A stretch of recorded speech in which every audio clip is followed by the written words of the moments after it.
बिस्मिल्लाहिर्रहमानिर्रहीम। अच्छा, सबसे पहले बात तो ये कि हमारी जितनी भी स्लाइड्स हैं वो सारी सॉरी जितने भी लेक्चर्स हैं वो सारी हमने स्लाइड्स में बना के आप लोगों को पढ़ाई है। अब हमें माइक्रोबायोलॉजी और फार्मा में थोड़ा सा ये इशू आ रहा था कि बैक्टीरियाज बहुत ज़्यादा है। अगर हम हर एक बैक्टीरिया पर फोकस करेंगे और उसको सारा पढ़ाएंगे तो उससे बहुत ज़्यादा स्लाइड्स बन जाते हैं और उसमें आपके 3-4 दिन हमें पढ़ाने में लग जाएंगे आप लोगों को। और सब्जेक्ट जो है वो माइनर सब्जेक्ट है, फार्मा भी और माइक्रोबायोलॉजी भी। तो हमने फिर ये डिसाइड किया कि हम उसी बुक से आप लोगों को पढ़ाएं, जो बुक जो है आप लोग पढ़ते हैं एग्जाम्स के लिए, आप लोग की भी आसानी हो जाएगी। और दूसरी बात ये कि अगर हम स्लाइड्स पे बनाना शुरू भी कर दें तो वो चीज़ें फिर भी कवर नहीं होगी, क्योंकि हर एक बुक डिफरेंट वो चीज़ें ऐड की हुई होती हैं टॉपिक्स के हिसाब से। तो वो चीज़ें भी होती है। तो मैंने फिर पीडीएफ ढूंढी है आप लोग के बुक के लिए, लेकिन ये पीडीएफ मुझे एक मिली है, इसकी क्वालिटी इतनी अच्छी नहीं है। तो फिर हमने ये डिसाइड किया कि हम किसी से पिक्चर्स मंगवा के उसी से ही जो है ना आप लोग को पढ़ाए बुक से, क्योंकि यहाँ पे अगर आप देखें इसकी क्वालिटी इतनी अच्छी नहीं है। तो बहरहाल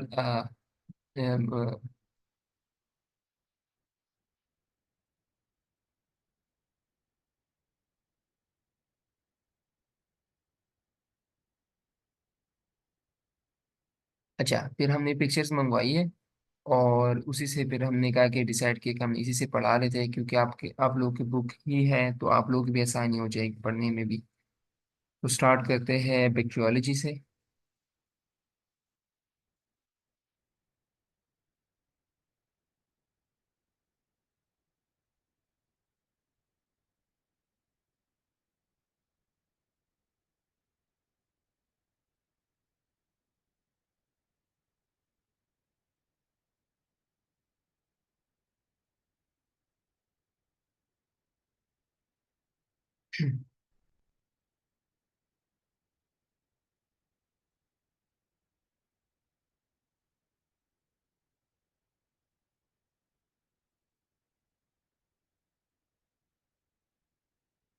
ओके, बैक्टीरियोलॉजी से हम स्टार्ट करते हैं। बैक्टीरियोलॉजी के अगर हम क्लासिफिकेशन को देखें, क्लासिफिकेशन उसकी बेस जो है वो ग्राम पॉजिटिव ग्राम नेगेटिव पे है। ठीक है, फिर ग्राम पॉजिटिव जो है उसमें भी काफ़ी बैक्टीरिया आ जाते हैं, ग्राम नेगेटिव में भी काफ़ी बैक्टीरिया आ जाते हैं। अब जितने इस साइड की बैक्टीरिया है वो सारे ग्राम पॉजिटिव है, इस साइड की जितने बैक्टीरिया है वो ग्राम नेगेटिव है। अगर हम स्पेसिफिक ग्राम पॉजिटिव बैक्टीरिया के नेम्स देखें तो उसमें कौन बैक्टीरिया है, एक्टिनोमाइसिस है, नोकार्डिया है, बेसिलस है, लिस्टीरिया है, क्लोस्ट्रोडियम है। उसके बाद फिर जो क्लासिफिकेशन है उसको हम शेप के हिसाब से देखते हैं कि बैक्टीरिया की जो शेप होगी उसमें ग्राम पॉजिटिव कौन से है, ग्राम नेगेटिव कौन से। अगर हम स्पेरिकल इन शेप देखें कि जो बैक्टीरिया है वो स्पेरिकल इन शेप है, तो अगर उसमें हम ग्राम पॉजिटिव बैक्टीरिया देखेंगे जो स्टेफाइलोकोकस एंड स्ट्रेप्टोकोकस है। और अगर spherical in shape gram negative में देखें तो उसमें नजीरिया है और बाकी भी बैक्टीरियाज है। लेकिन हमें बस वो बैक्टीरियाज याद रखनी है जो कि हमारे लिए इम्पोर्टेंट हो। अच्छा, एक और बात भी कि इस बुक लेक्चर में जो जो चीज़ें मैं साथ साथ स्किप करता जाऊंगा वो तो इम्पोर्टेंट भी नहीं है। और दूसरी बात ये कि आप लोगों ने बस जो चीज़ मैं कहूँगा कि इसको रीड दे, आपने उसको जस्ट रीड देनी है। जो चीज़ें मैं पढ़ा रहा हूँ आप लोगों ने वो बुक से फिर लाजमन पढ़नी है, क्योंकि ये बुक है, बुक से मैं जो चीज़ें पढ़ाऊँगा तो जिस तरह हम स्लाइड्स बनाते हैं, जो प्रेजेंटेशन आप लोगों के लिए वो लेक्चर सारा तैयार करते तो उसमें ये होता है कि हम जो इम्पोर्टेंट चीज़ें होती हैं हम वो चीज़ें उठा के आप लोगों को समझाने की कोशिश करते हैं और साथ साथ एमसीक्यूज ऐड करते हैं। ये तो बुक है, बुक में तो फिर पूरी डिटेल है, पूरा वो हम एक एक लफ्ज़ नहीं पढ़ा सकते, आप लोगों को भी पता है। तो जो चीज़ें आप लोगों के पेपर के लिए इम्पोर्टेंट है वो इसमें मैं पढ़ाऊँगा। और जो चीज़ें मैं रीड वाली है उसमें आपको जस्ट रीड देनी है, जो चीज़ें मैं स्किप कर रहा हूँ वो आप लोग भी स्किप कर लें, क्योंकि ये बुक जो है एमबीबीएस का है और हमने भी पढ़ना है तो हमारे लिए इतनी डिटेल पढ़ने की ज़रूरत नहीं है। अच्छा, उसके बाद अगर हम जो बेसेलाई रॉड्स इन शेप, मतलब जो बैक्टीरिया रॉड इन जो बैक्टीरिया शेप जो है वो रॉड्स की तरह हो, वो बैक्टीरिया जो है अगर हम ग्राम पॉजिटिव में देखें तो ग्राम पॉजिटिव में लिस्टीरिया है, डिप्थीरिया है, एक्टिनोमाइसिस है, टिटेनी क्लास्ट्रोडियम है, ट्यूबरकुलोसिस में टीबी है, ट्यूबरकुलोसिस मायोबैक्टीरियम या टीबी मायोबैक्टीरियम, और एंथ्रेक्स। ये जो बैक्टीरिया है ये रॉड इन शेप है और ये ग्राम पॉजिटिव कैटेगरी में आते हैं। फिर अगर हम ग्राम नेगेटिव की तरफ जाते हैं तो उसमें जो है आ, जो जीआईटी ट्रैक को डिस्टर्ब करती है उसमें E coli, H pylori, campylobacter, salmonella, pseudomonas, bacteroides, vibrio, shigella, ये सारे बैक्टीरिया उसमें आते हैं। फिर रिस्पायरेटरी में अगर हम आ जाते हैं कि जो रिस्पायरेटरी को डिस्टर्ब करती है वो हेमोफाइलस है, बाकी भी बहुत हैं। ठीक है, तो ये जो है ना शेप्स की बेसिस पे हमने पढ़ा, पहले उसको वैसी आइडेंटिफाई वो करने के ग्राम पॉजिटिव कौन से ग्राम नेगेटिव, फिर शेप के हिसाब से spherical in shape, rod in shape. अब स्पाइरल इन शेप, स्पाइरल से आप याद रखें कि स्पाइरल की बात जब आएगी आपने स्पाइरोचीट्स याद रखनी है। ठीक है, उसमें जो है उसके अलावा स्पाइरल शेप में जो है जो स्पाइरोचीट्स है वो उसमें अच्छा स्पैरोचीट्स आगे, फिर आगे बुरेलिया लाइम डिजीज कॉज करता है, फिर लेप्रोस्पायरे आ गया। लेप्रोस्पायरे जो है उसका जो है वो कॉज करता है लेप्टोस्पोरोसिस। और उसके अलावा जो इसके क्वेश्चंस आते हैं वो ऑक्यूपेशन बेस्ड पे आते हैं कि एक फार्मर है या वर्कर है और वो एक जगह काम कर रहा था जहाँ पे रेट्स बहुत ज्यादा थे, तो इसकी जो वो है ट्रांसमिशन है, मोड ऑफ ट्रांसमिशन वो रेट यूरिन से होता है। उसके अलावा ये कॉज करता है हेपेटो रिनेफेलेर, सब कंजक्टाइवल हेमरेज भी कॉज करता है। अच्छा, यहाँ पे जो ट्रीटमेंट्स है हर बैक्टीरिया का या हर पैरासाइट का या हर वायरल कंडीशन जो है उनके अपने अपने ट्रीटमेंट्स हैं।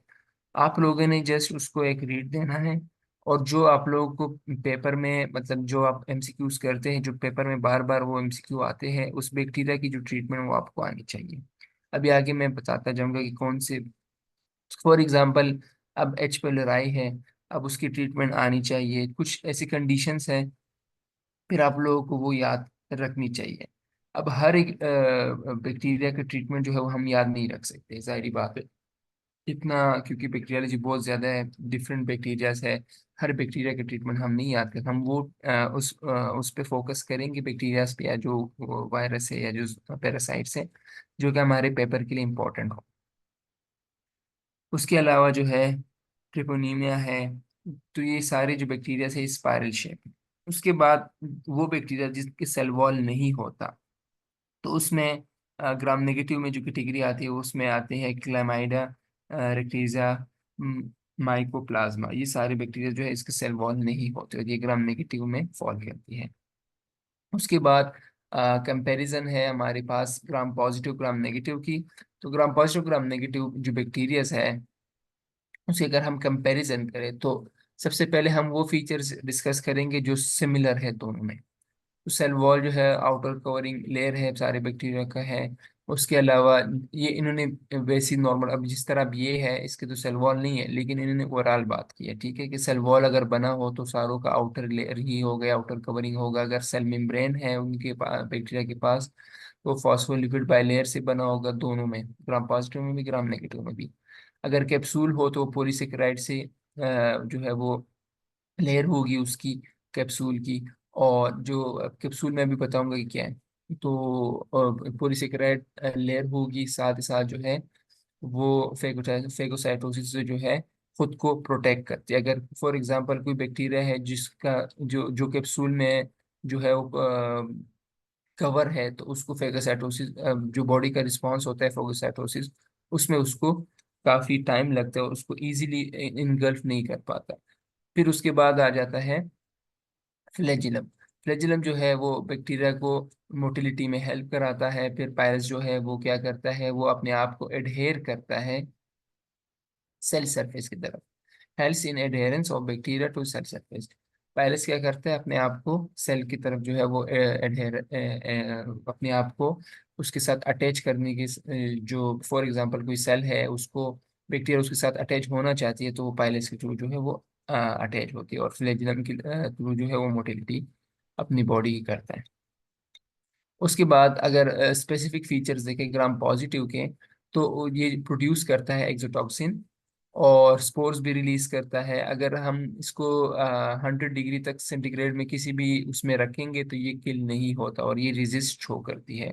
अगर हम इस ग्राम पॉजिटिव बैक्टीरिया को किल करना चाहते हैं तो हम उसको 121 सेंटीग्रेड को 121 सेंटीग्रेड पे 15 मिनट्स के लिए रखेंगे ऑटोक्लेव में, तो ये जो जितने भी ग्राम पॉजिटिव बैक्टीरियाज है उसकी डेथ हो जाएगी। फिर उसके बाद जो है ग्राम नेगेटिव बैक्टीरियाज आ जाते हैं। ग्राम नेगेटिव, अच्छा यहाँ पे जो ये सारी चीजें लिखी, ये ओवरऑल बात लिखी हुई है, ठीक है। डिफरेंट बैक्टीरियाज की डिफरेंट चीजें लिखी हुई है। जो ग्राम नेगेटिव बैक्टीरिया है वो प्रोड्यूस करता है एक्सोटॉक्सिन एंड एंडोटॉक्सिन। साथ ही साथ जो है वो एडीमा भी कॉज करता है। वो नाइट्रिक ऑक्साइड रिलीज करता है कुछ कंडीशंस में, जो उसकी वजह से वेजोडाइलेशन होती है, हाइपोटेंशन कॉज कर देता है। उसके अलावा शॉक कॉज करता है, और भी बहुत चीज़ें हैं। लेकिन आपने इसको जस्ट एक रीड देना है, आप लोगों को सिर्फ ये वाली पता हो कि सिमिलरिटी कौन कौन सी है। फिर उसके बाद जो है आप लोगों ने ग्राम पॉजिटिव ग्राम नेगेटिव की कौन क्या क्या कर रहे हैं, बस इनफ। बाकी चीज़ें जस्ट रीड करनी है यहाँ तक। और अगर एडीमा, नाइट्रिक ऑक्साइड, डीआईसी और साथ ही साथ शॉक वाली चीज़ें अगर याद भी हो तो अच्छी बात है।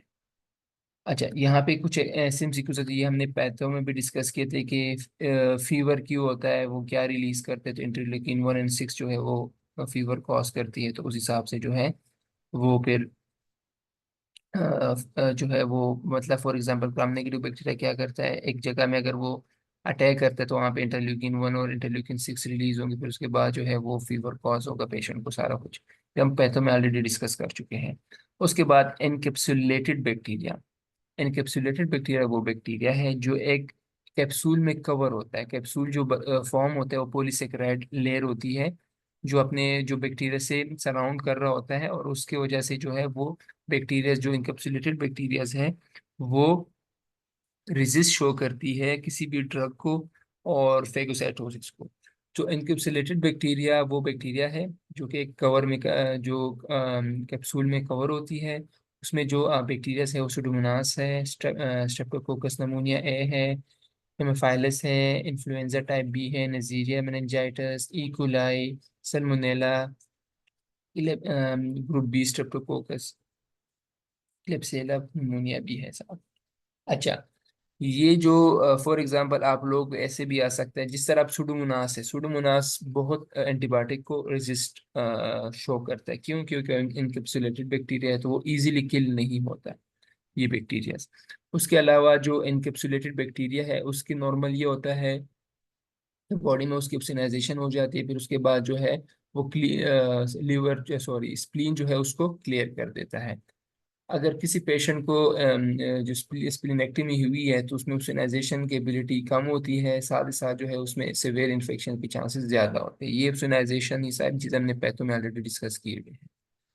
उसके अलावा कुछ वैक्सीन्स हैं इनकैप्सुलेटेड बैक्टीरियाज के लिए, तो उसमें निम्नोकोकल वैक्सीन आ जाता है, एच इन्फ्लुएंजा वैक्सीन और मेनिंजोकोकल वैक्सीन जो है वो आ जाते हैं। उसके बाद जो इम्पोर्टेंट टॉपिक है, अच्छा ये इनकैप्सुलेटेड बैक्टीरिया, अच्छा अभी तक जो हमने पढ़ा है क्लासिफिकेशन, ये भी इम्पोर्टेंट है।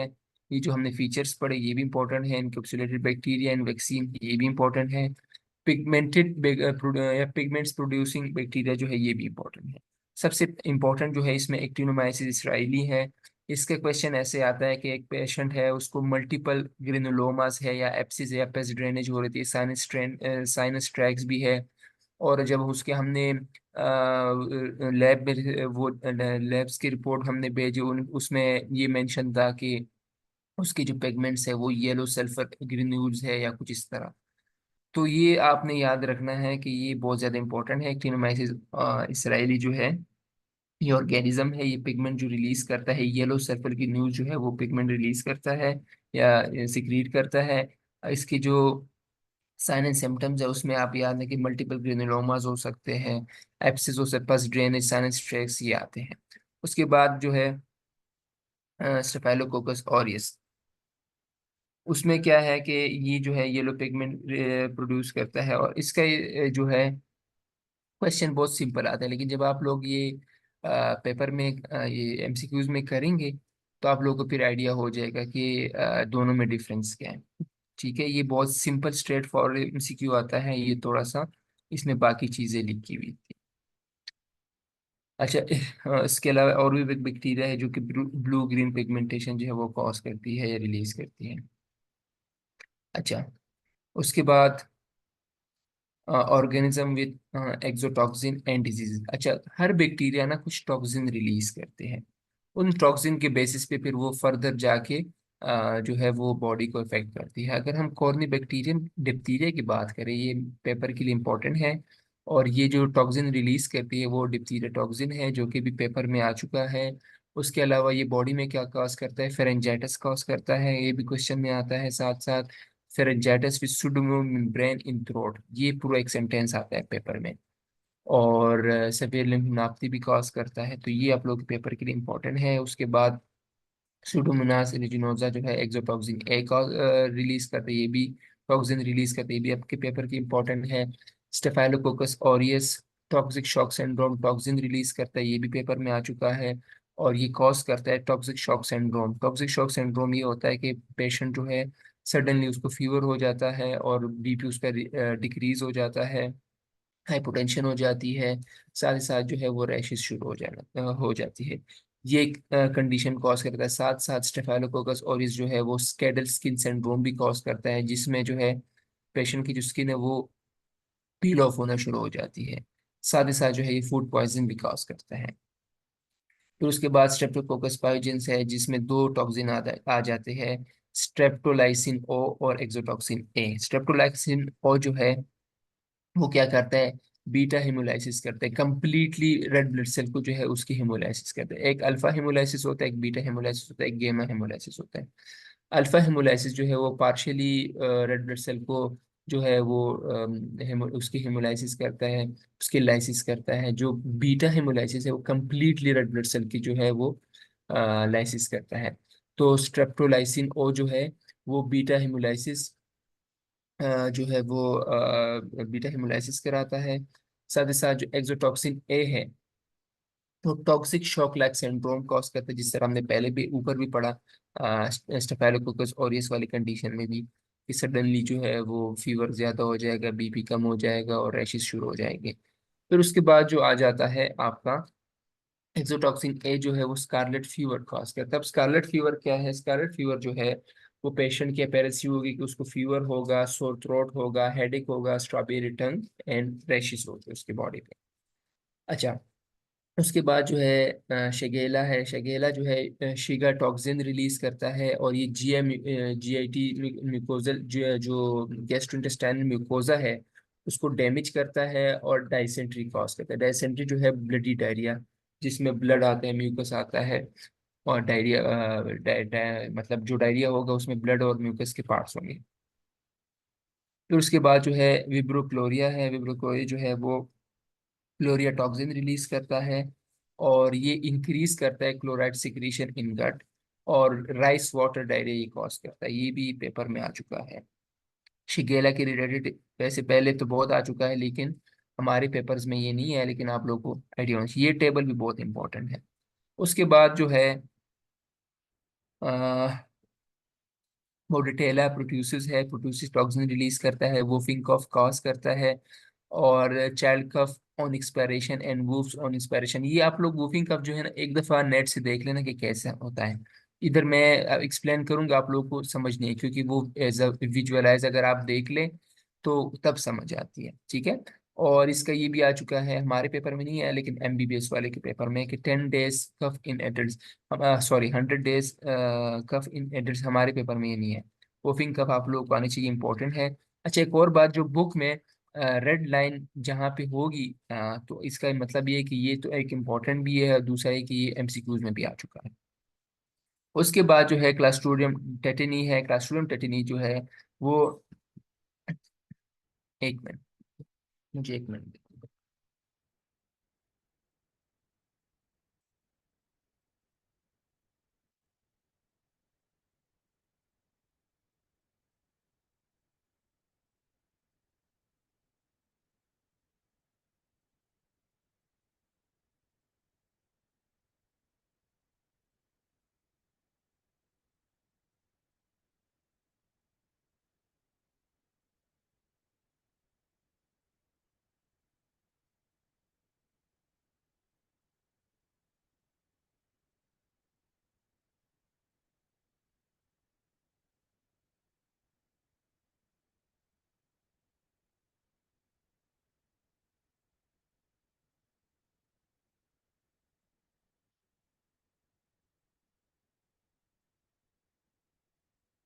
Sorry, okay. उसके बाद जो है क्लास्ट्रोडियम टेटेनी है, जो कि टेटिनोस्पाज्मिन टॉक्सिन रिलीज करता है। उसकी जो सिम्टम्स है, स्पास्टिक पैरालिसिस कॉज करेगा, जो उसका जो पेशेंट का जो जॉ होगा वो लॉक हो जाएगा।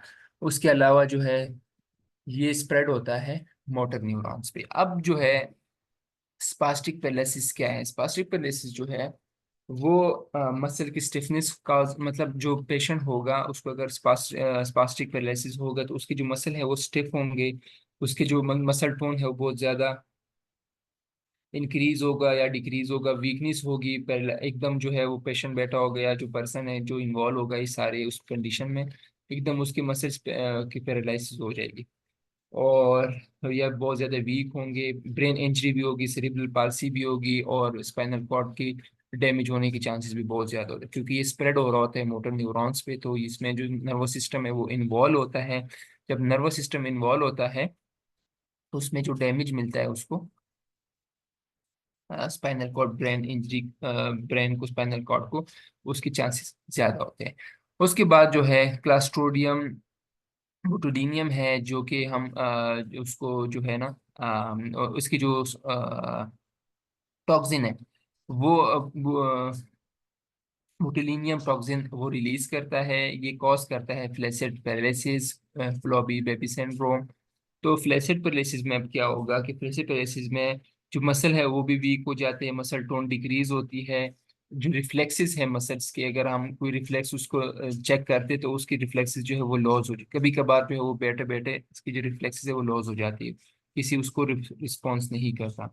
स्पाइनल कॉर्ड इंजरी ये भी इसमें भी होती है। तो स्पास्टिक पैरालिसिस, फ्लैसिड पैरालिसिस थोड़े से सेम है। अच्छा, फ्लैसिड पैरालिसिस में ये होगा कि जो फेशियल मसल्स है उसकी वीकनेस शुरू हो जाएगी।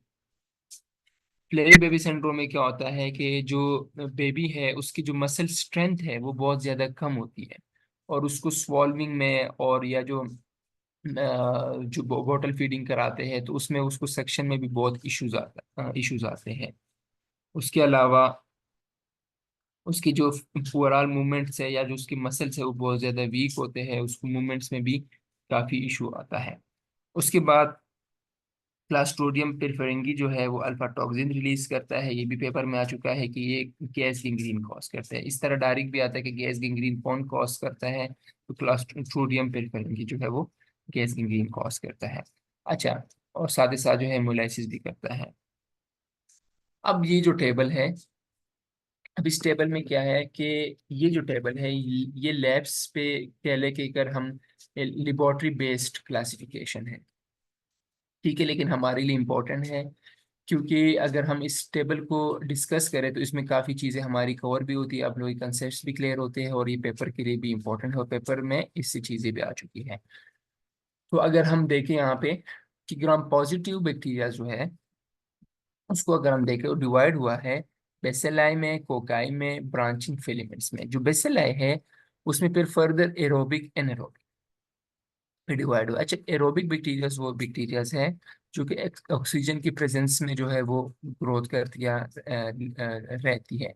एनारोबिक वो एनारोबिक वो बैक्टीरियाज हैं जो कि जहाँ पे ऑक्सीजन की कंसंट्रेशन बहुत ज़्यादा कम होगी या बिल्कुल नहीं होगी, वहाँ पे जो बैक्टीरिया ग्रोथ करते हैं तो वो एनारोबिक है। तो एरोबिक वो बैक्टीरिया है जो ऑक्सीजन के उसमें प्रेजेंस में होती है, एनारोबिक वो है जो जहाँ पे ऑक्सीजन कम हो गया बिल्कुल नहीं होगा, वहाँ पे ये ग्रो करती है या प्रेजेंट होती है। अच्छा, एरोबिक में फिर ये बैक्टीरियाज हैं, कॉर्नेबैक्टीरियम, ईटीसी। एनारोबिक में फिर ये क्लास्ट्रोडियम और बाकी भी बहुत हैं।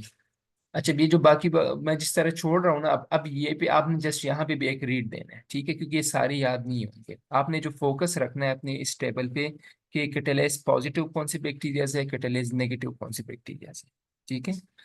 और साथ ही साथ जो कोकाई है वो एरोबिक एंड फैकल्टेटिव हो, फिर फर्दर डिवाइड होकर कैटलेस पॉजिटिव कैटलेस नेगेटिव में गए हैं। फिर ब्रांचिंग फिल्म जो है वो एरोबिक एनारोबिक, फिर उसमें एक ये बैक्टीरिया आ जाती है, एरोबिक में नोकार्डिया है, एनारोबिक में एक्टिनोमाइसिस है। अच्छा, अब यहाँ पे जो कैटलेस पॉजिटिव नेगेटिव की बात हुई है वो ये है कि कुछ बैक्टीरियाज होती है जो कि एंजाइम रिलीज करती है, और उस एंजाइम को हम बोलते हैं कैटलेस एंजाइम। तो जो बैक्टीरिया कैटलेस एंजाइम रिलीज करती है तो उसको हम क्या बोलेंगे, कैटलेस पॉजिटिव। जो बैक्टीरिया कैटेलेज एंजाइम नहीं रिलीज करती तो उसको हम कैटेलेज नेगेटिव बोलते हैं। तो यहाँ पे जब आप लोग के एमसीक्यू आते हैं तो इस कैटेगरी में आपको ये आता है कि एक बैक्टीरिया है उसका हमने सारा कुछ देखा तो कैटेलेज पॉजिटिव है, साइंस सिम्टम्स ये है। फिर आगे बोलेंगे कि कोगेलेज पॉजिटिव है। जैसे ये चीजें आएंगे तो आप लोग को माइंड में चीजें क्लियर होती जाएंगी कि अच्छा ये तो इस क्वाड्रेंट की बात हो रही है कि कैटेलेज नेगेटिव है तो इस क्वाड्रेंट पे आपका फोकस जाएगा पेपर में। तो ये सारी चीजें हैं। तो उसके बाद अगर हम कैटेलेज पॉजिटिव बैक्टीरिया को देखें जो कि कैटेलेज एंजाइम रिलीज करता है तो उसमें स्टेफाइलोकोकस ऑरियस आ जाता है। फिर उसमें फर्दर जो है स्टेफाइलोकोकस ऑरियस जो है वो फिर कोगुलेज पॉजिटिव एंड कोगुलेज नेगेटिव में आ जाता है। अब जो है कोगुलेज पॉजिटिव एंड कोगुलेज नेगेटिव में जब हम देखते हैं तो उसमें स्टेफाइलोकोकस ऑरियस आ जाता है जो कोगुलेज पॉजिटिव कैटेगरी में आता है। कोगुलेज नेगेटिव कैटेगरी में जो है न्यूबाइसिन सेंसिटिविटी टेस्ट होता है एक। उसमें फिर जो इस सेंसिटिविटी में जो बैक्टीरिया पॉजिटिव आ जाता है फिर वो उसमें जो है स्टेफाइलोकोकस एपिडर्माइडस है। और अगर नेगेटिव आ जाता है तो फिर वो दूसरा वाला है। अच्छा, यहाँ पे कोगुलेज के रिलेटेड ये है कि कोगुलेज पॉजिटिव वो बैक्टीरिया होते हैं जो कि जो हम उसका जो टेस्ट ले रहे थे उसमें वो क्लॉटिंग कॉज कर देता है। नेगेटिव वो होते हैं जो क्लॉटिंग कॉज नहीं करते। लेकिन ये जो है मुझे अभी याद आया कि आप लोगों ने एक दफ़ा इसको नेट से कंफर्म करना है क्योंकि या तो मैं इस पे 100% श्योर नहीं हूँ कि ये इस तरह की बात है कि नहीं। लेकिन जितना मुझे याद पड़ता है इसी तरह था। अगर एक दफ़ा क्रॉस चेक कर लें कोगुलेज पॉजिटिव कोगुलेज नेगेटिव वाली बात की क्लॉटिंग वाली बात है या कुछ और। अच्छा, उसके बाद ये मैं ड्यूरिंग लेक्चर प्रिपरेशन जो है भूल गया था। मैंने करना था लेकिन मैं करते करते टेबल में था तो मैं मुझसे मिस हो गया। तो इसलिए आप लोग एक दफ़ा कंफर्म कर लेना। अच्छा, उसके बाद जो कैटेलेज नेगेटिव बैक्टीरियाज है वो बैक्टीरिया जो कि कैटेलेज एंजाइम रिलीज नहीं करती तो उसमें स्ट्रेप्टोकोकस ऑरियस आ जाते हैं। और इसमें जो है मेन जो बैक्टीरियाज है इस कैटेगरी में जो फॉल करते हैं वो हेमोलाइसिस कॉज करती है। ठीक है, जो रेड ब्लड सेल है उसकी लाइसिस कॉज करती है। अच्छा, उसमें फिर वो पहली बात मैंने उधर भी बताई थी कि पार्शियल हेमोलाइसिस आ जाते हैं, कंप्लीट हेमोलाइसिस और नो हेमोलाइसिस। अल्फा में पार्शियल हेमोलाइसिस होगी रेड ब्लड सेल की, बीटा में कंप्लीट हेमोलाइसिस होगी रेड ब्लड सेल की, गैमा में जो है हेमोलाइसिस नहीं होगा। अच्छा, उसमें फिर फर्दर जो हम इस पे डिवाइड हुए हैं कि जो सेंसिटिविटी टेस्ट है या ये सेंसिटिविटी टेस्ट है इसको आपने जस्ट एक रीड देना है। आइडिया आप लोगों को होना चाहिए कि इस सेंसिटिविटी टेस्ट में जो पॉजिटिव नेगेटिव है फॉर एग्जांपल बायोसॉल्युबिलिटी जो टेस्ट है या सेंसिटिविटी टेस्ट जो है वो पॉजिटिव है तो ये बैक्टीरिया से, नेगेटिव है तो फिर ये बैक्टीरिया से। इसी तरह फिर बैक्टीरिया सेंसिटिविटी टेस्ट जो है उसमें पॉजिटिव नेगेटिव ग्रुप ए कौन से में आता है, ग्रुप बी। ये जो है ना आप लोग को आना चाहिए, ये पेपर में आ चुका है। ठीक है, बीटा हेमोलाइसिस वाली बात आ चुकी है कि ये सेंसिटिविटी टेस्ट पॉजिटिव है तो ये कौन सा ग्रुप फॉल करे। आई थिंक ग्रुप बी का आया था। तो ये आप लोगों को पता होना चाहिए। उसके अलावा ग्रोथ इन 6.5 सोडियम क्लोराइड। तो ग्रोथ इन 6.5 सोडियम क्लोराइड का मतलब ये है कि जो 6.5 सोडियम क्लोराइड अगर हम लेते हैं तो उसमें जो पॉजिटिव बैक्टीरिया है वो उस सोडियम क्लोराइड में जो है वो ग्रो करेंगे। और 6.5 सोडियम क्लोराइड में अगर वो जो बैक्टीरिया ग्रोथ नहीं करेंगे तो वो सोडियम क्लोराइड 6.5 जो है उसके कैटेगरी में, नेगेटिव कैटेगरी में। अच्छा, उसके बाद ग्राम पॉजिटिव बैक्टीरिया कोकाई जो है। अच्छा, हमने जो अभी टेबल पढ़ा है ये, अब इसकी हम डिटेल पढ़ रहे हैं। ठीक है, आप लोगों ने इसमें कंफ्यूज नहीं होगा कि अभी ये तो ऑर्गेनिज्म एक्सोटॉसिंग एंड डिजीज इससे अब एकदम कुछ और आ गए। तो ये जो हमने टेबल पढ़ा है अब इसकी बेसिस पे हम ये टेबल्स आगे करेंगे। तो ग्राम पॉजिटिव कोकाई जो है उसमें स्टेफाइलोकोकस आ जाता है और स्ट्रेप्टोकोकस आ जाता है। अब जिस तरह हमारी यहाँ पे अगर आप देखें कोगुलेज पॉजिटिव कोगुलेज नेगेटिव ये वाली जगह की अब बात हो रही है। ठीक है, पॉजिटिव नेगेटिव।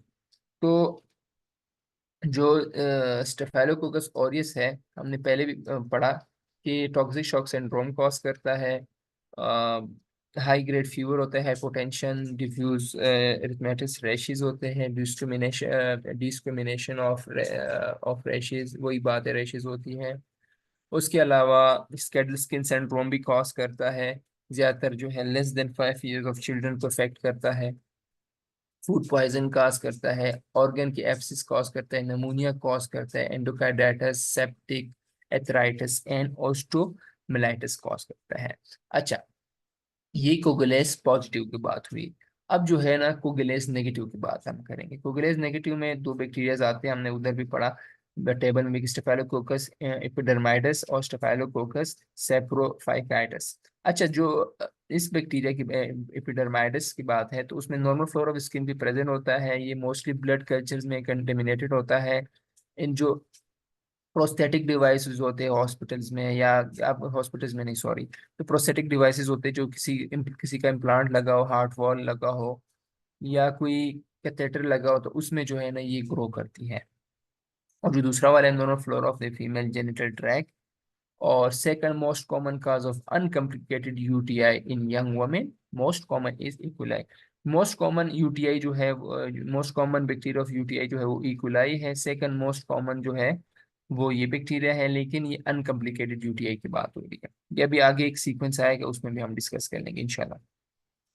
फिर उसके बाद जो है स्ट्रेप्टोकोकस है। Streptococcus alpha haemolysis, beta haemolysis, gamma haemolysis. Alpha haemolysis में जो सेंसिटिविटी टेस्ट है जो हमने यहाँ पे देखे, ये वाली बात, तो इसमें जो पॉजिटिव सेंसिटिविटी पॉजिटिव जो होगा उसमें स्ट्रेप्टोकोकस नमूनिया आ गया। वो मोस्ट कॉमन काजेज जो स्ट्रेप्टोकोकस नमूनिया के, वो मेनिंजाइटिस है और स्टेटिस मीडिया इन चिल्ड्रन है।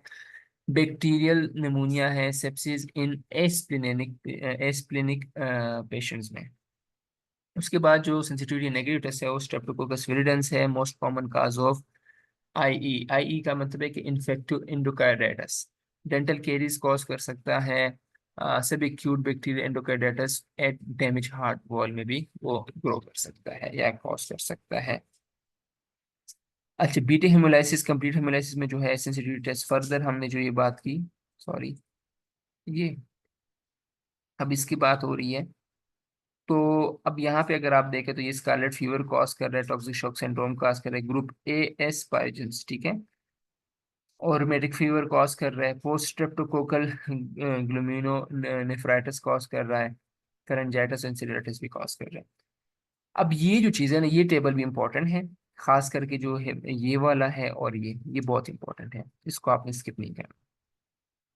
फिर उसके बाद जो है ग्रुप बी आ जाता है। ग्रुप बी में जो है मैंने वो भी meningitis in newborn and sepsis mainly in babies, ये कॉज करता है। उसके पास गेमा हेमोलाइसिस में जो है ग्रोथ इन 6.5 सोडियम क्लोराइड में जो करते हैं वो सब acute endocarditis in associated with colon cancer. ये बस एक रीड भी दे देते, बस आप आपको आइडिया होना चाहिए कि इसमें क्या फॉल कर रहा है, बस आपने जस्ट एक रीड ही देने के लिए। अल्फा बीटा बहुत इंपॉर्टेंट है। उसके बाद क्लास्ट्रोडियम स्पोर फॉर्मिंग रोड जो है, वो क्लास्ट्रोडियम जो है वो क्या करता है, स्पोर जो है वो रिलीज करता है। स्पोर फॉर्मिंग रॉड्स है ये, ठीक है, बैक्टीरिया। और इसमें जो बैक्टीरियाज आते हैं कि क्लास्ट्रोडियम टिटेनी, क्लास्ट्रोडियम बुटिलिनियम, क्लास्ट्रोडियम पिरफेरेंगी और पिरफेरेंगिन्स, और क्लास्ट्रोडियम डिफिकल्ट। अब क्लास्ट्रोडियम टेटिनी जो है वो हमने पहले भी पढ़ा कि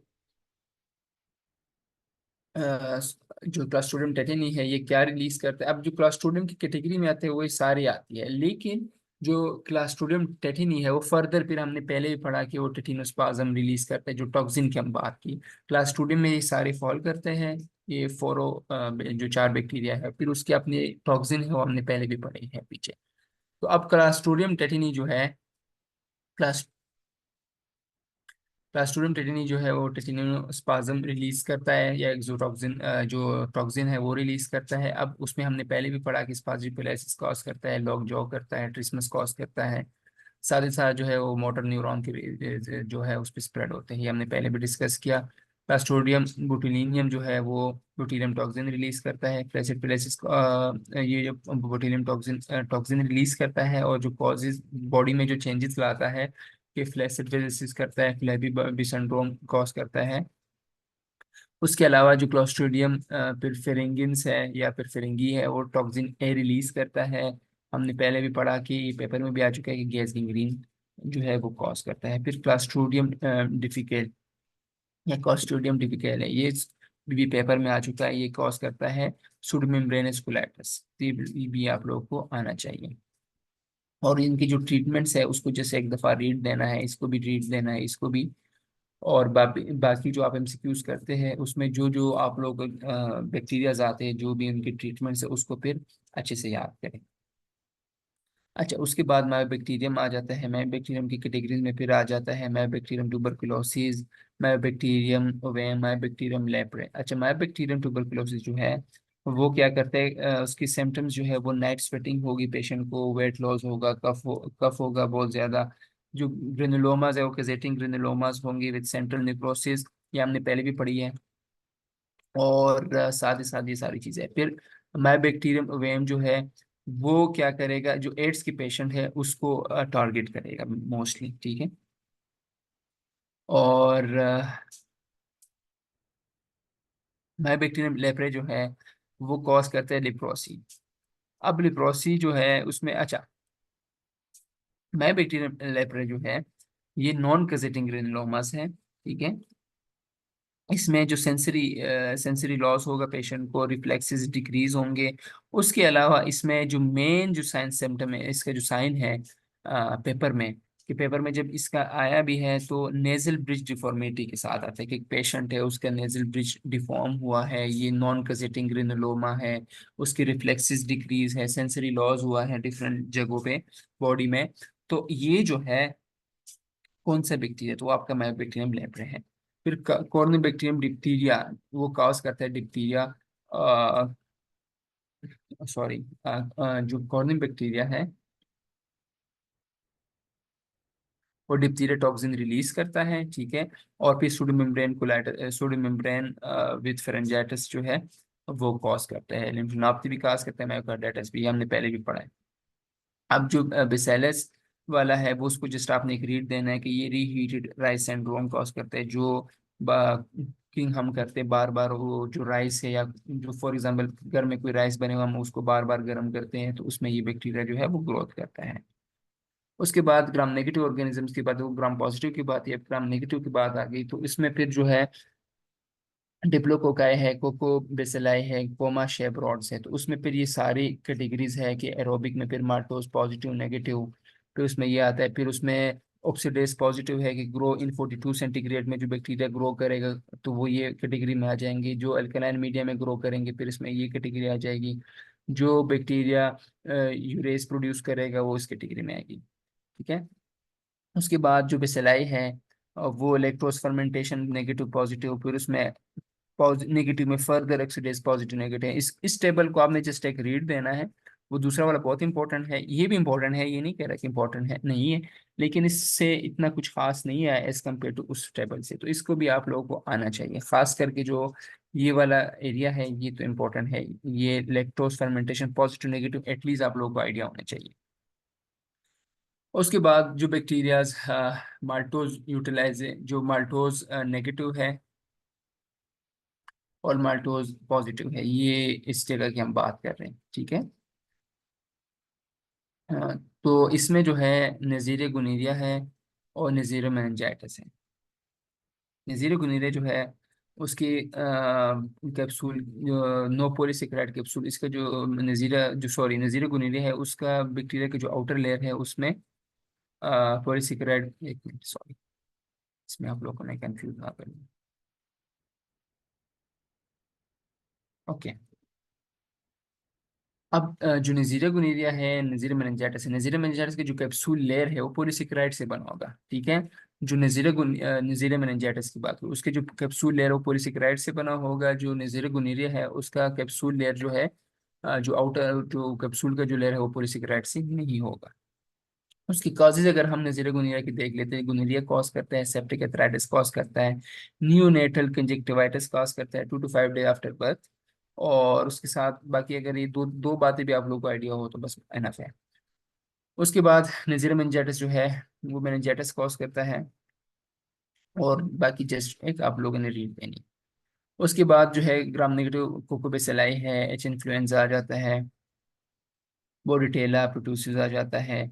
तो इसमें जब इसमें भी आप लोगों ने जस्ट एक रीड देना है इसको भी, ठीक है। और ये हमने पहले भी उधर पढ़ा है। तो एच इन्फ्लुएंजा जो है एपिग्लोटिस जो है आपका वो term sign on x-ray show करेगा। मेनिंजाइटिस कॉज करेगा, ओटाइटिस मीडिया, नमूनिया कॉज करेगा। उसके बाद रोटेटेला प्रोट्यूसिस है, वो हमने पढ़ा कि वूफिंग कफ कॉज करता है। फिर ये जो है ये इतना इंपॉर्टेंट नहीं है, जस्ट एक रीड। उसके बाद gram negative comma shape rod जो है ऑक्सीडाइज पॉजिटिव। अब ये देखें, gram negative comma shape rods oxidase positive, तो ये पेपर में फिर बंदे को कंफ्यूज करती है। ठीक है, तो ये आप लोगों ने इस तरह याद रखना है ताकि आप लोगों को जो है आसानी हो। उसके बाद जो है कंपाइलोबैक्टीरिया जेनुइनी है। अब ये जो बैक्टीरिया है ये ग्रो करता है 42 सेंटीग्रेड में। ठीक है, और ये हम जब चेक करते हैं ना लैब्स में, हम तो नहीं करते, जो लैब्स वाले करते हैं, तो वो इस तरह करते हैं कि कोई टेम्परेचर या कोई ऐसे उनके पास मीडियम्स होते हैं कि जो कि उस टेम्परेचर में वो रख के उस टेम्परेचर में, अगर उस टेम्परेचर में वो बैक्टीरिया ग्रो करता है तो हमें पता चलता है कि अच्छा ये 42 सेंटीग्रेड में जो जो बैक्टीरिया ग्रो कर रहे हैं। फॉर एग्जाम्पल कंपाइल बैक्टीरिया जो जो नहीं है, वो हमने एक मीडियम में रखा, उसको फिर हम उस हीट में सेट रखा। अगर उस हीट में वो ग्रो कर गया तो इसका मतलब ये है कि ये बैक्टीरिया जो है ऑक्सीडेज पॉजिटिव है, ग्राम नेगेटिव कोमा शेप्ड है, और 42 सेंटीग्रेड में जो है वो ग्रो भी कर गया। अब ये जो कॉज करता है ब्लडी डायरिया कॉज करता है, और specially in childrens feco oral transmission है इसकी, कंटिमिनेटेड मीट में होता है, अनपस्चराइज्ड मिल्क में होता है, और इसकी कम्प्लिकेशन जो है वो जीबीएस का मतलब है कि ग्रुप बी स्ट्रेप्टोकोकस। ठीक है, तो उसके साथ इंक्लूड होके जो है फर्दर कॉम्प्लिकेशन कॉज कर सकते हैं। मतलब इस बैक्टीरिया के इन्फेक्शंस में ग्रुप बी का भी जो है वो इन्वॉल्वमेंट होती है अगर उसको ट्रीट ना किया जाए। विब्रो क्लोरिया जो है वो वाटरी डायरिया काज करती है, can not be stored and 4 centigrade. अब इस बात का मतलब ये है कि फॉर एग्जाम्पल अब विब्रोक्लोरिक हम 4 सेंटीग्रेड में रखते हैं तो उसमें उसकी डेथ हो जाएगी। ठीक है, अगर लैब के हिसाब से देखें तो उसको 4 सेंटीग्रेड में नहीं रखना, और अगर उसको डेथ ही करना है तो फिर जाहिर बात है उसको उसी सेंटीग्रेड में रखना है। अच्छा, ये जो है ग्रो करता है एल्कलाइन मीडिया में, और इसकी ट्रांसमिशन जो है वो कंटेमिनेटेड वाटर या अनकुक्ड फूड जो है उसमें होती है। एच पाइलोराई बैक्टीरिया जो मोस्ट इम्पोर्टेंट है हमारे पेपर के लिए भी, ये आप लोग को आना चाहिए। अच्छा, इसके रिलेटेड ये आता है कि ये प्रोड्यूस करता है यूरिएस। ठीक है, और इसका एक एमसीक्यू तो ये आया है कि कौन सा टेस्ट जो है एच पाइलोराई का जो नॉन इन्वेसिव है, तो वो आपका यूरिया ब्रेड टेस्ट है। ठीक है, इसके अलावा फीकल एंटीजन टेस्ट भी होता है। उसके अलावा पेपर में ये आ चुका है कि एच pylori क्या कॉज करते थे, पेप्टिक अल्सर सबको पता है। उसके अलावा पेपर में ये भी आ चुका है कि एच pylori जो है वो गैस्ट्रिक एडिनोकार्सिनोमा भी कॉज करता है। इसकी ट्रीटमेंट जो है, अब यहाँ पे आप देखें, अ, ये कैटेलाइज पॉजिटिव भी है, ऑक्सीडेज पॉजिटिव भी है, यूरिएज पॉजिटिव भी है। ये सारे आपके इंडिकेशन है क्वेश्चन की। और उसकी ट्रीटमेंट जो है ट्रिपल थेरेपी है, amoxicillin, clarithromycin and proton pump inhibitors. अच्छा, यहाँ पे जो पेशेंट जितने भी इसके आते हैं पेप्टिक अल्सर के रिलेटेड या गेस्ट्रो के रिलेटेड, तो उनके पहले टेस्ट होते हैं फिर उसके बाद ट्रीटमेंट होती है। इस तरह नहीं होता कि पहले ट्रीटमेंट के लिए जो जब भी एच pylori का टेस्ट नहीं आता तब तक हम प्रोटॉन पंप इनहिबिटर्स नहीं देते। लेकिन हमारे यहाँ ये है कि एंटीबायोटिक्स देते हैं कुछ लोग, लेकिन प्रोटॉन पंप इनहिबिटर्स नहीं देते। हमारे यहाँ पे ये है कि बस जैसी कोई पेन शुरू हो जाता है स्टमक में, खैर हमारा वो फील्ड भी नहीं है, हम डायरेक्ट जो है मेडिसिन दे देते, टेस्ट लिख के दे देते और मेडिसिन पहले से लिख के दे देते। तो ऐसा नहीं होता, जब भी होता है आप लोगों ने पहले टेस्ट कराना होता है, जब टेस्ट आ जाए उसमें एच pylori पॉजिटिव हो तब आपने फिर फर्दर जो है वो ट्रीटमेंट करनी नहीं है। बहरहाल ये बस एक। उसके बाद ग्राम नेगेटिव बेसिलाई। अब lactose fermentation positive, lactose fermentation negative, ये वाली बात है जो हमने बेसिलाई वाली बात की। अब इसमें क्लेब्सिएला एकुलाई, सुडोमोनास, सल्मोनेला, शिगेला, ये सारे ग्राम नेगेटिव बेसिलाई है। अब लैक्टोज पॉजिटिव फर्मेंटेशन में जो है ये दोनों बैक्टीरिया आ जाते हैं। जो जो क्लेब्सिला है वो इंटेस्टाइनल फ्लोरा पे प्रेजेंट होता है, इंटेस्टाइनल फ्लोरा में होता है, मतलब इंटेस्टाइन की जितना भी नॉर्मल फ्लोरा है उसमें प्रेजेंट होगा। ये एस्पिरेशन नमूनिया कॉज करता है in alcoholic and diabetics patient, abscess in lung and liver, liver and lung की एब्सिस कॉज करता है। उसके अलावा इसको जस्ट एक रीड, ठीक है, इक्वली इंपॉर्टेंट है। इकोलाई के फोर स्ट्रेंस हैं। फोर स्ट्रेंस किस तरह के इकोलाई, अगर हम कह लें कि ई आई ई सी अगर हम देखें तो इसका मतलब ये है कि एंटीरो इन्वेसिव इकोलाई। ठीक है, इस तरह फिर अगर हम ईटीईसी को देख ले तो एंटीरो टॉक्सोजेनिक इकोलाई। फिर उसको देख लेते हैं EHEC को, तो ये एंटीरो हेमरेजिक इकोलाई है। ठीक है, तो ये सारी चीजें हैं जो कि आप लोगों को आनी चाहिए, क्योंकि इक्वलाई इंपॉर्टेंट है, तो फिर वो उसकी सारी जो वो है वो आप लोगों को आनी चाहिए। अब जो EIEC है वो इन्वेसिव डायसेंट्री कॉज करता है, ETEC जो है ट्रेवलर डायरिया कॉज करता है, EPEC जो है डायरिया इन पेडियाट्रिक्स जो बच्चों में है वो उसमें डायरिया कॉज करता है, EHEC जो है वो हेमोलैटिक यूरेमिक सिंड्रोम कॉज करता है, जिसमें ट्रोमा इनीमिया कॉज पेशेंट का जो जो इन्वॉल्व होता है उसमें इनीमिया कॉज कराता है, और थ्रोम्बोसाइटोपेनिया भी कॉज करता है, एक्यूट रीनल फेलियर भी कॉज करता है। उसके बाद सुडोमोनास एर्जिनोजा जो है टॉक्सिन ए रिलीज करता है, निमोनिया। अच्छा, यहाँ पे ये इंपॉर्टेंट इसलिए है सुडोमोनास कि एक तो एक्सोटॉक्सिन ए टॉक्सिन रिलीज करता है, ठीक है, ऑक्सीडेज पॉजिटिव है। पेपर में ये आता है कि नोजोकोमियल इन्फेक्शंस कैथर इक्विपमेंट्स या जो है उसमें कौन सा बैक्टीरिया मोस्टली इन्वॉल्व होता है। अब नोजोकोमल इन्फेक्शंस वो इन्फेक्शन होते हैं जो हॉस्पिटल्स में होते हैं। फॉर एग्जांपल एक पेशेंट है, वो हॉस्पिटल में है, एडमिटेड है, उसको कोई इन्फेक्शन हो जाता है, कोई उसने कैथेटर लगाया, कोई भी आप इम्प्लांट लगाया हुआ है हिप में, और उसको इन्फेक्शन स्टार्ट हो जाता है, तो मोस्टली जो बैक्टीरिया उसमें होता है इन्वॉल्वमेंट उसको होती है हॉस्पिटल बेस्ड इन्फेक्शन, उसमें सूडोमोनास सबसे पहले आता है। ठीक है, तो नोजोकोमियल इन्फेक्शन जब भी आए तो आपने सुडोमोनास एरिजिनोसा की तरफ जाना है। एक और बैक्टीरिया भी है, अब मेरे माइंड से वो बात निकल गई, लेकिन ये जनरल बात है, कोर्स से रिलेटेड नहीं है, तो वो भी इन्वॉल्व होता है, वो सेकंड मोस्ट कॉमन है, अब मेरे माइंड से निकला हुआ है, लेकिन आप लोग की दफ़ा उसको भी सर्च कर लेना। सेप्सिस कॉज करता है, और उन पेशेंट में मोस्टली इन्वॉल्व होता है सुडोमोनास जिनमें कैथेटर्स लगे होते हैं या कोई इम्प्लांटेशन हुई होती है। सल्मोनेला जो है ये हम आगे डिस्कस भी करेंगे। ठीक है, और शिगेला जो है वो हमने पहले ही पढ़ा कि ब्लडी डायरिया कॉज करते हैं, बेसिलस डायसेंट्री कॉज करते हैं। सल्मोनेला हम आगे अभी डिटेल में पढ़ेंगे, सारी सही सेम चीज़ जो है उस उधर एक टेबल में है, वो उधर हम पढ़ेंगे। अच्छा, क्लेमाइडा एंड गनूरिया। क्लेमाइडा जो है और गनूरिया, क्लेमाइडा जो है वो कॉज होता है क्लेमाइडा ट्रैकोमिएटिस, ट्रैकोमेटिस, और ये सेक्सुअल ट्रांसमिटेड डिजीज है। गोनोरिया जो है नजीर गोनोरिया की वजह से होता है, वो भी सेक्सुअल ट्रांसमिटेड डिजीज है। अच्छा, यहाँ पे जो इसके सीरोटाइप्स है, सीरोटाइप्स इसके बहुत ज्यादा हैं। ठीक है, और अगर हम फॉर एग्जांपल सीरोटाइप ABC क्लेमाइडा के ले लेते हैं, तो वो जो है फॉलिकुलर कंजक्टिवाइटिस काज करेगा, कॉर्निया स्कारिंग करेगा, हर एक सीरोटाइप की डिफरेंट वो कॉजेज है। ठीक है, अब सीरोटाइप L1 L3 जो है वो लेम्फोग्रेनुलोमा नेरम कॉज करेगा, फिर सीरोटाइप D के है, L1 L2 L3 L4 भी है। तो जस्ट आपको जो बुक में है बस आपने इसको जस्ट एक रीड देना है। अब जिस तरह अगर हम सीरोटाइप L1 L3 के जो लेम्फोग्रेनुलोमा कॉज कर रहा है, यहाँ पे लेम्फोग्रेनुलोमा के फिर फर्दर स्टेजेस है, तो इसको आपने जस्ट एक रीड देना है। ठीक है, बस। उसकी कॉम्प्लिकेशंस की अगर हम बात करें तो ये इनफर्टिलिटी कॉज करता है क्लेमाइडा,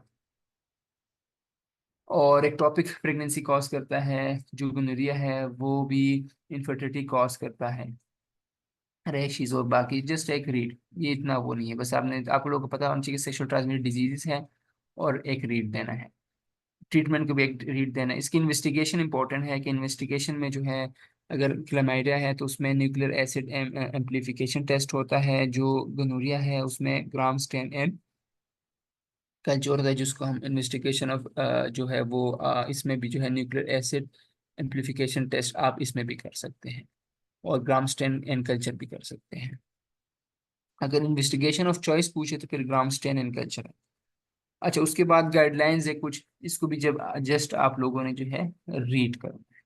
उसका मतलब ये गाइडलाइंस का कि फॉर एग्जांपल एक पेशेंट है जो मेन पेशेंट है, सिम्टमेट उसके सिम्टम्स है क्लेमाइडिया के, और उसमें ये होगा कि उसके जो जितने भी पार्टनर्स होंगे, फॉर एग्जांपल एक मैन डायग्नोज हुआ क्लेमाइडिया के साथ, उसके जो जितनी भी पार्टनर सेक्सुअल सेक्शनल जो उसके जो पार्टनर्स होंगे सेक्सुअली इन्वॉल्व, उसको जो है जो 4 वीक्स, फॉर एग्जांपल एक पेशेंट है वो आज डायग्नोज हुआ, ठीक है, 4 वीक्स बैक पे हम जाएंगे कि पिछले 4 वीक्स में वो कितने लोगों से आप कांटेक्ट में आया है, उन सारों को हम कांटेक्ट करेंगे, उनको बुलाएंगे, उनके भी टेस्ट होंगे।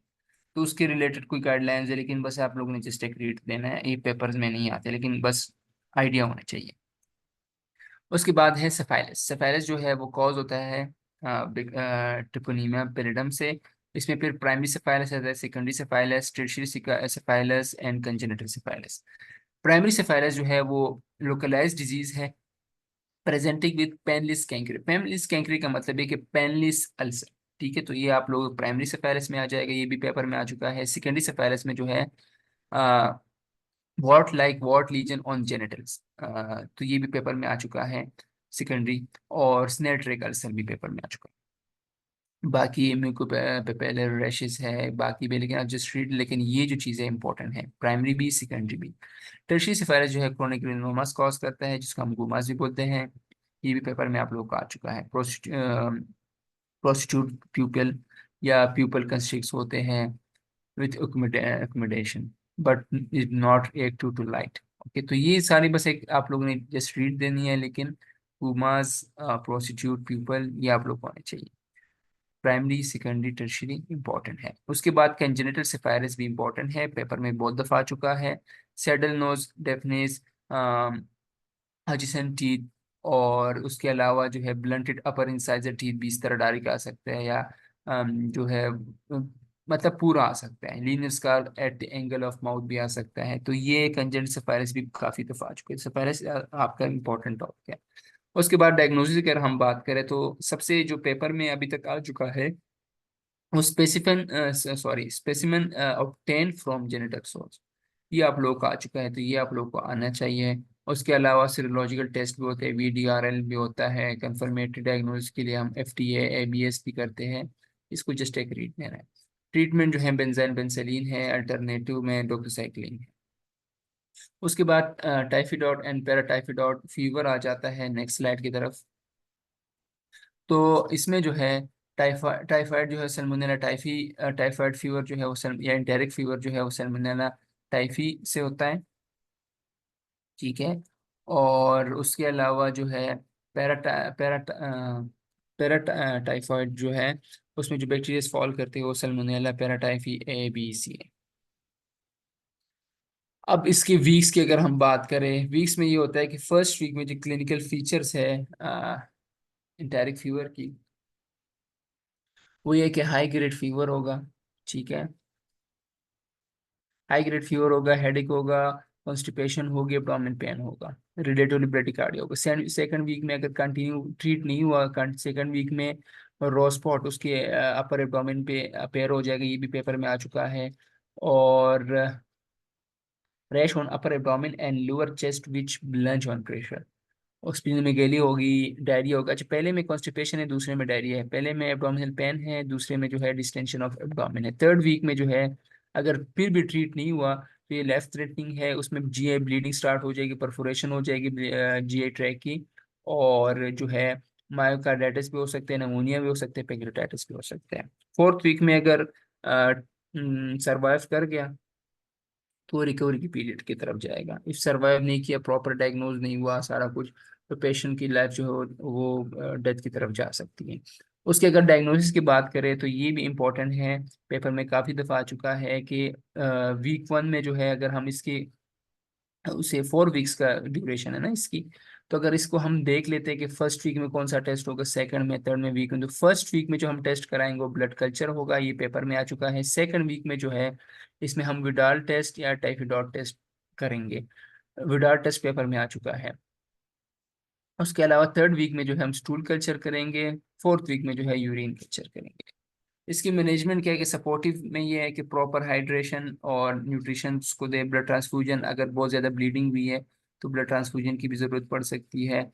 और साथ ही साथ जो है जो ड्रग्स है, तो ये ड्रग्स है, लेकिन ड्रग्स आपने जो बुक फॉलो कर, मतलब फॉर एग्जांपल अगर आप सिर्फ ये बुक बैक्टीरियोलॉजी की पढ़ रहे तो फिर आप ये ड्रग्स याद करें। अगर आप कोई और बुक पढ़ते हैं उसमें कुछ स्पेसिफिक ड्रग्स हो तो आप वो भी याद कर सकते हैं, लेकिन वो डिपेंड करता है कि जो आपका जो एग्जामिनर है वो कहाँ से पेपर बना रहा है। लेकिन आप लोगों ने अगर पढ़ना है तो यहाँ से ही पढ़ लें।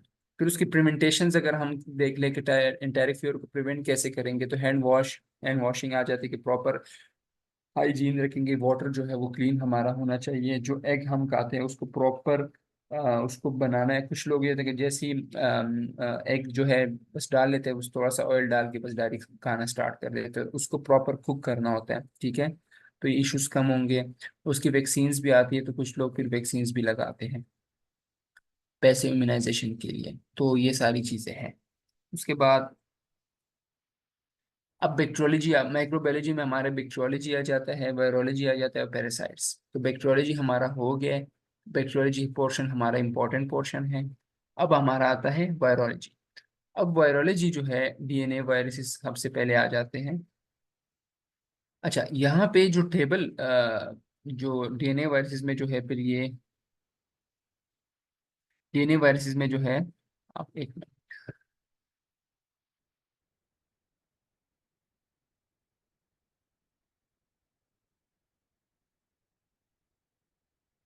ओके, अब ये जो कॉर्डन है ये आपके डीएनए वायरसेस है, ये जो कॉर्डन है आपके आरएनए आरएनए वायरसेस है। जो डीएनए वायरसेस है ये बहुत ज़्यादा इंपॉर्टेंट टेबल है, ये पेपर में काफ़ी दफ़ा इससे डिफरेंट जगहों से एमसीक्यू आ गए, तो ये टेबल आप लोगों को आना चाहिए। जो डीएनए वायरसेस है उसमें जो हर्पिस सिम्प्लेक्स वायरस 1 है वो हर्पिस लिबेलिस कॉज करता है, ये भी पेपर में आ चुका है। Herpes simplex virus 2 herpes genitalis cause करता है, ये भी पेपर में आ चुका है। वर्सेला जोस्टर वायरस जो है वो chicken pox and shingles cause करता है, ये भी पेपर में आ चुका है। एपिस्टन बार वायरस ईबीवी के नाम से भी आ सकता है, ठीक है। और उसको जो है HHV4 भी बोलते हैं, ये नेजोफेरेंजियल कार्सिनोमा कॉज करता है, ये भी पेपर में आ चुका है। बर्केट लिम्फोमा, हचकिन लिम्फोमा, ये भी पेपर में आ चुके हैं।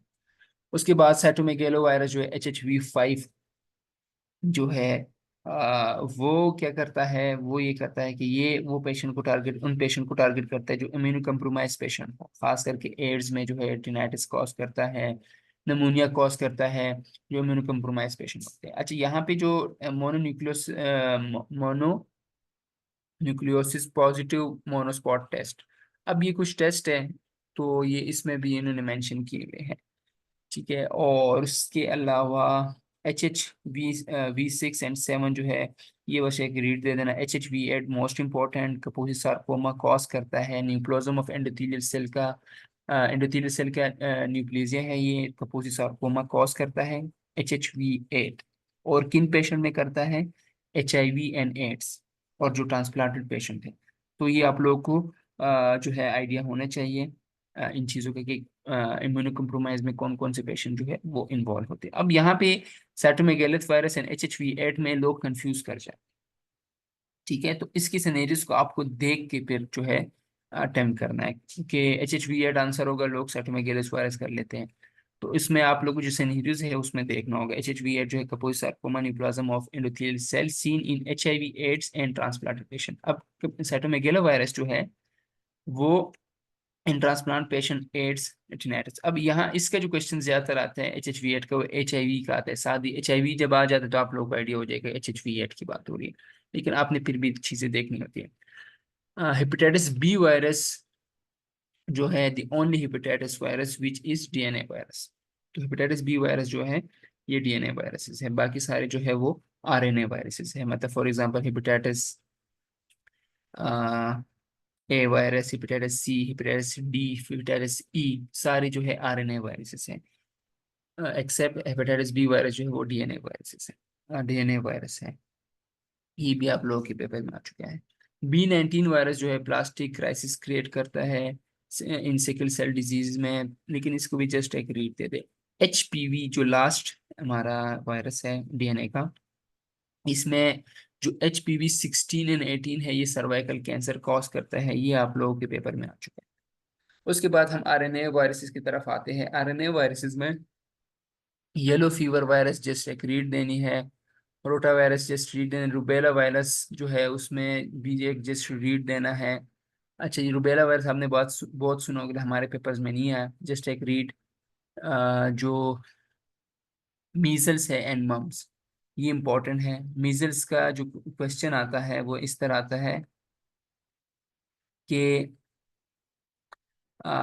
एक पेशेंट है, ठीक है, और उसको फीवर है, कफ है, और उसको कंजक्टिवाइटिस भी है, और उसको कपोलिक स्पॉट जो है वो पॉजिटिव है, तो वो फिर आपके मीजल्स आ जाते हैं। ठीक है।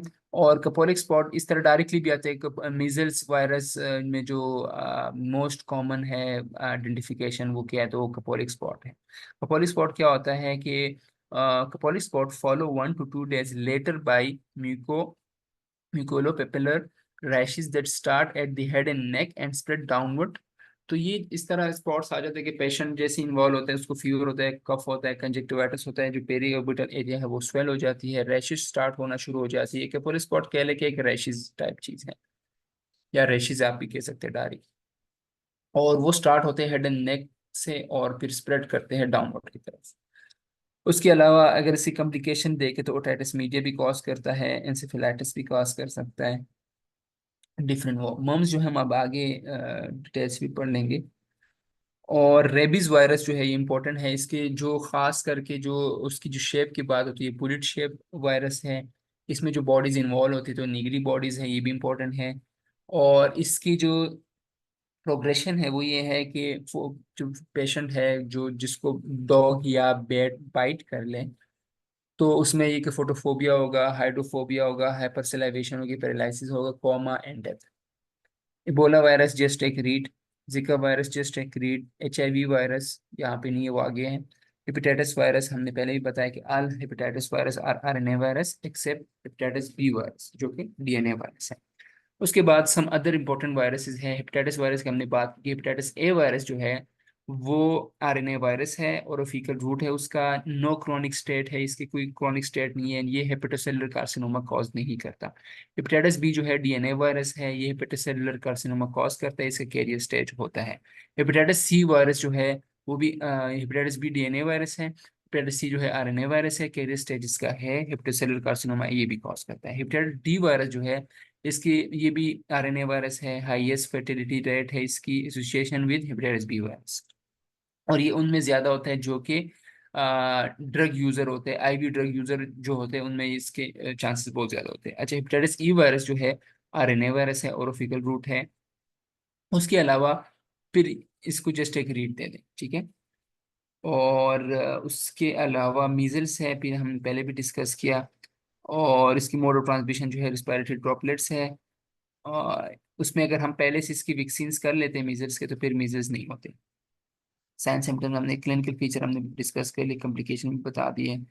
फिर वो वैक्सीन वाली बात है कि ये भी आपने जो है ना इसकी मैनेजमेंट और वैक्सीन वाली जो बात है कि if the person expose to virus, फिर 0.6 मंथ्स क्या करेंगे, प्रेग्नेंट होगी जो मदर होगी प्रेग्नेंट होगी उसमें क्या करेंगे।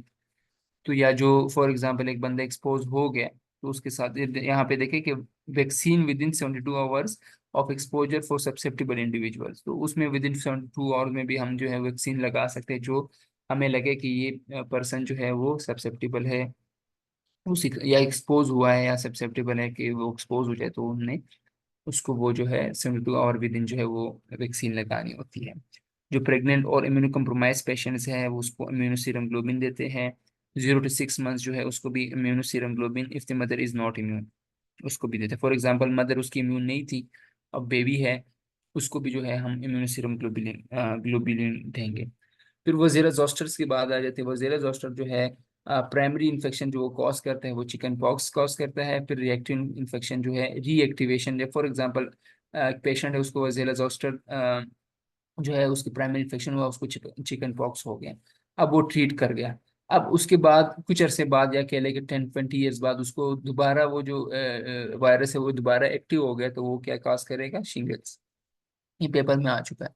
तो चिकन पॉक्स जो है DNA वायरस है, ठीक है। और इसका ये है कि ये कंजेनेट मोड ऑफ ट्रांसमिशन इसकी कंजेनेटल भी है, नॉन नेटल भी है, एक्वायर्ड भी है।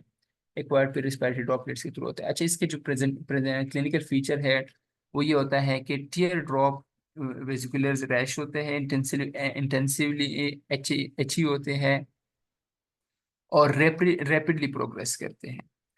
और साथ ही साथ उसका जो बेस होता है उसका जो अल्सर का, या जो जो अल्सर तो नहीं कह सकते, जो टीयर ड्रॉप शेप होगा उसका, वो बहुत ज्यादा एरिथमेटिस उसकी बेस होती है, बहुत ज्यादा एची होता है।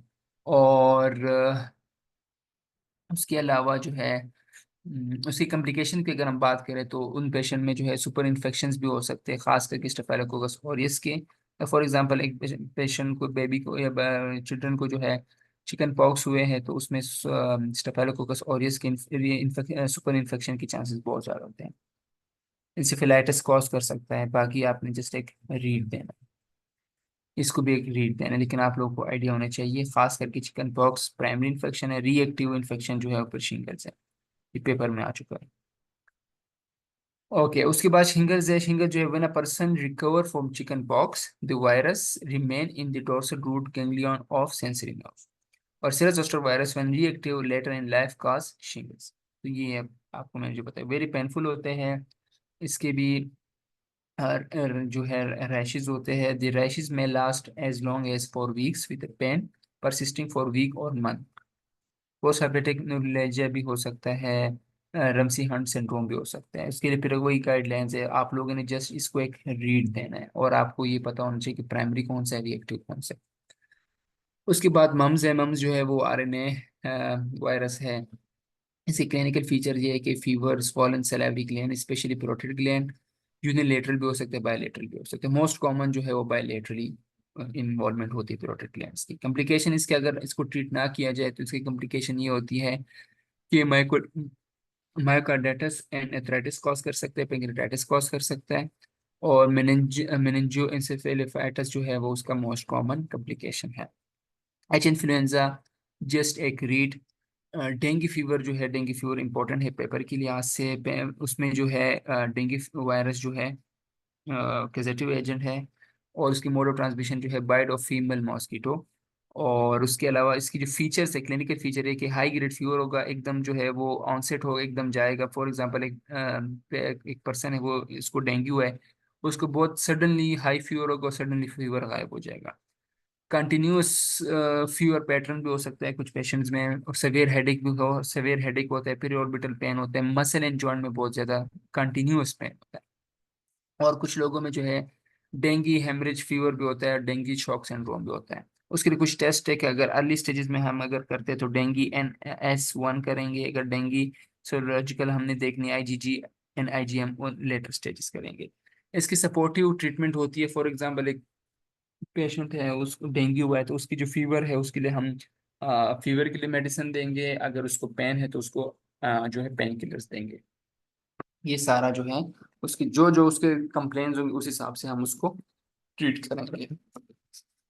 उसके बाद कुछ कंडीशंस है, सॉरी, उसके बाद जो कुछ कंडीशंस है, जैसे कि एड्स और या HIV पॉजिटिव पेशेंट जो है, अब उसमें कुछ इन्फेक्शन है वो बहुत ज्यादा, मतलब फॉर एग्जांपल एक HIV पॉजिटिव पेशेंट है, ठीक है, उसमें अगर एक मिनट आपने सर, हाँ, तो HIV पॉजिटिव पेशेंट है, ठीक है, और उसमें अगर फॉर एग्जांपल उसको पिस्टन बार वायरस की तरफ वो एक्सपोज हो जाता है, या HHV8 की तरफ वो एक्सपोज हो जाता है, या HPV की तरफ या कैंडिडा एल्बिकेंस की तरफ वो एक्सपोज हो जाता है, जैसे इनके साथ वो एक्सपोज होगा तो उसमें फर्दर जो है कॉम्प्लिकेशन कॉज करेंगे। फॉर एग्जांपल कैंडिडा एल्बिकेन जो है HIV पॉजिटिव पेशेंट में हो गया तो ओरल थ्रश कॉज करेगा, वो नॉर्मली भी कॉज करता है। इसके रिलेटेड बहुत MCQ आ चुके हैं, कैंडिडा एल्बिकेन जो है ओरल थ्रश कॉज करता है, ये पेपर में काफी दफा आ चुका है। पिस्टन बार वायरस जो है वो ओरल हेरुलिकोपी का कॉज करेगा, ये भी पेपर में आ चुका है। तो HIV पॉजिटिव पेशेंट है, वो पिस्टन बार वायरस उसको उसमें क्या कॉज करेगा, ओरल हेरुलिकोपी। HHV8 का कोई सार्कोमा, HPV जो है squamous cell carcinoma, cervical cell carcinoma, फिर बाकी भी है, इसको आपने जस्ट एक रीड देना, ठीक है, इस टेबल को रीड देना है। जो आप लोगों को इसमें अब जिस तरह एड्स है, ट्रांसमिटेड सेक्सुअली ट्रांसमिटेड है, contact with infected blood from mother to child during pregnancy, child birth और ब्रेस्ट फीडिंग, उससे भी हो सकता है। तो इसमें जस्ट आपने अपने लिए बस पॉइंट्स निकालने हैं और उसको रीड करना है, जो इसमें आप लोगों को याद हो रहा है आपने बस वो उसके लिए मार्क करके आसानी के लिए आपने जो है वो करना है। साइटोमेगेलो वायरस रेटिनाइटिस कॉज करता है। अच्छा, यहाँ पे जो है ना टोक्सीप्लाज्मा गोंडी जो है ब्रेन एब्सिस कॉज करता है, ये भी एक दफा पेपर में आ चुका है, पुराने पास पेपर्स में ये आ चुका है। आई थिंक अभी राबियाली तो लोग फॉलो नहीं करते, लेकिन कहीं पे ये MCQ आ चुका है ब्रेन एब्सिस वाला, तो इसको भी आपने याद करना है। बाकी जो है जस्ट एक रीड देना। उसके बाद पैरासिटोलॉजी, लास्ट चैप्टर है हमारा, चैप्टर नंबर 3। अब गैस्ट्रोइंटेस्टाइनल इन्फेक्शन में आ जाता है गैर्डिया लिम्बाइला और गैर्डियसिस के नाम, जो कॉज करते हैं, गैर्डियसिस कॉज करते हैं। इसमें क्या होता है कि ब्लोटिंग होती है, फूल स्मेल होती है, और फैटी डायरिया होता है। अब इसको एक जस्ट रीड दें, मेट्रोनिडाजोल इसकी ट्रीटमेंट है। बाकी को भी जो है जो एंटीमीबा हिस्टोलाइटिका इंपॉर्टेंट है पेपर के लिहाज से, एमबीबीएस कॉज करता है ब्लडी डायरिया, और लिवर एब्सिस भी कॉज करता है, फ्लास शेप अल्सर ये फॉर्म करता है। हिस्टोलॉजिकल शो अगर हम उसके हिस्टोलॉजिकली हम उसको देखेंगे तो फ्लास शेप अल्सर होता है, और मेट्रोनिडाजोल इसकी ट्रीटमेंट है। इसको जस्ट एक रीड दे। सीएनएस इन्फेक्शन में आ जाता है ट्रैक्सोप्लाज्मा गोंडी, और ये इंट्राक्रेनियल कैसिफिकेशन कॉज करता है, ब्रेन एब्सिस कॉज कर सकता है इन एड्स। यहाँ पे आप देखें, इन एड्स ब्रेन एब्सिस कॉज करता है। तो ये इंपॉर्टेंट है, इसकी ट्रीटमेंट भी इंपॉर्टेंट है, ठीक है। तो ये आपके लिए इंपॉर्टेंट है। उसके बाद हेमेटोलॉजिकल इन्फेक्शन सबसे इंपॉर्टेंट है पैरासिटोलॉजी में। वो आपके के प्लाज्मोडियम, 4 स्पीशीज होती है उसकी, ठीक है। Plasmodium vivax, plasmodium ovale, plasmodium falciparum, plasmodium malariae. जो प्लाज्मोडियम मलेरिया है is associated with nephrotic syndrome, ये आप लोग का एमसीक्यू आ चुका है। उसके अलावा जो मलेरिया है उसमें क्या होगा कि फीवर होगा, हेडेक होगा, एनीमिया, स्प्लीनोमेगेली। प्लाज्मोडियम विविक्स और वेल की जो है 48 आवर साइकिल होता है, फीवर होता है ऑन एवरी थर्ड डे। और प्लाज्मोडियम मलेरिया में जो है 72 आवर साइकिल होता है। प्लाज्मोडियम फेल्सिफेरम में जो है सिवियर इरेगुलर फीवर पैटर्न होता है। सेरेब्रल मलेरिया होता है, हीमोग्लोबिनूरिया होता है, ब्लैक वाटर फीवर होता है। तो ये ब्लैक वाटर फीवर वाली बात आप लोगों ने याद रखने के लिए टेबल इंपॉर्टेंट है। ट्रीटमेंट जो है आपने जस्ट एक इसको रीड देना है, जो प्रोफाइलेक्सिस है वो इम्पोर्टेंट है इसकी। प्रोफाइलेक्सिस में ये कि क्लोरोक्विनिन जो है 1 week before and 4 week after travel. इसका मतलब ये है कि जो जो पर्सन किसी जगह, ऐसी जगह जाता है जहाँ पे रिस्क बहुत ज़्यादा है इन पैरासाइट्स की, ठीक है, तो वहां पे जो पर्सन जाएगा तो वो क्लोरोक्विनिन जो है 1 वीक बिफोर ट्रेवल लेगा, और आफ्टर ट्रेवल जो है 4 वीक्स तक वो कंटिन्यू लेगा। इसका मतलब ये हुआ कि एक पर्सन ऐसी जगह जा रहा है जहाँ पे ये पैरासाइट मोस्ट कॉमन है, उसके केसेस बहुत कॉमन है, तो क्लोरोक्विनिन वो फॉर एग्जांपल 1 वीक पहले वो स्टार्ट करेगा, वहाँ पे जब वो ट्रेवल करेगा वहाँ भी खाएगा, और वहाँ से जब आ जाए 4 वीक्स तक तब भी वो जो है वो खाएगा। उसके अलावा इफ क्लोरोक्विनिन को कोई रेजिस्टेंस शो होती है तो उसके लिए फिर ये ड्रग्स है, चिल्ड्रन में फिर भी ये ड्रग्स है। और सेवियर मलेरिया में जो है फिर हाइपोग्लाइसीमिया कॉज हो जाता है, सेवियर एनीमिया, सेरिब्रल मलेरिया, और रीनल फेलियर, कोमा भी हो सकती है। उसके अलावा कुछ और है, विजरल इन्फेक्शन से कुछ। अब विजरल इन्फेक्शन जो है उसमें ये जो है ना ये जो फर्स्ट सेकंड वाले, इसको आपने जैसे एक रीड देना है। उसके अलावा लिश्मिना जो है इम्पोर्टेंट है। लिश्मिना जो है कैलाजार कॉज करती है, spiking fever cause, spiking fever ये है कि सडनली आता है और सडनली जाता है। और उसके अलावा हेपेटोस्प्लेनोमेगेली कॉज करता है। कैलाजार मीन ये है कि ब्लैक स्किन और ग्लैक ग्रे ब्लैक कलर स्किन, उसको हम कह सकते हैं कालाजार। तो ये आप लोगों को ये इंपॉर्टेंट है। उसके अलावा इसके फिर 2 टाइप्स हैं, एक मैक्सिकन एक ब्राजीलियन से, इसको जस्ट रीड देना है। उसके अलावा इसकी वो ज़रूरत नहीं है कि किस किस थ्रू पे स्प्रेड हो रहा है, जस्ट आपने इसको भी एक रीड देना है, एनफ। और उसके अलावा जो है इसको भी एक जस्ट रीड देना है। फिर नेमाटोड्स, राउंड वॉर्म्स आ जाते हैं। अब ये राउंड वॉर्म्स जो है ये इंपॉर्टेंट है, ठीक है, पेपर के लिए। ये टेबल इसलिए इंपॉर्टेंट है कि यहाँ पे कभी क्या आ रहा होता है कभी क्या, लेकिन आप लोग को ये टेबल आना चाहिए। एंटेरोबॉयसिस जो है वो एनल प्रोटाइटस कॉज करता है। इसका मतलब ये है कि जो एनएल एरिया होगा उसकी एचिंग होगी, मतलब पेशेंट को बहुत ज़्यादा उससे वो होगी कंप्लेन की एचिंग बहुत ज़्यादा हो रही है, ठीक है। और उसके अलावा एस्कैरस लंबोग्रॉइड जो है इंपॉर्टेंट है, बाइलरी ऑब्स्ट्रक्शन कॉज करता है, इलोसीकल ऑब्स्ट्रक्शन कॉज करता है। और उसके अलावा ये जो अब ये है ना, अब इसको आप जस्ट एक रीड भी दे देना एनफ है, लेकिन इससे जो है एस्कैरस से भी आ चुका है और कुछ ऐसे वॉर्म्स हैं जो कि पेपर में है, आप लोग के एमसीक्यूज में है, लेकिन यहाँ टेबल्स में वो नहीं है। तो आप लोगों ने वहां भी उसको एक दफा देखना है। अब जिस तरह अब ये है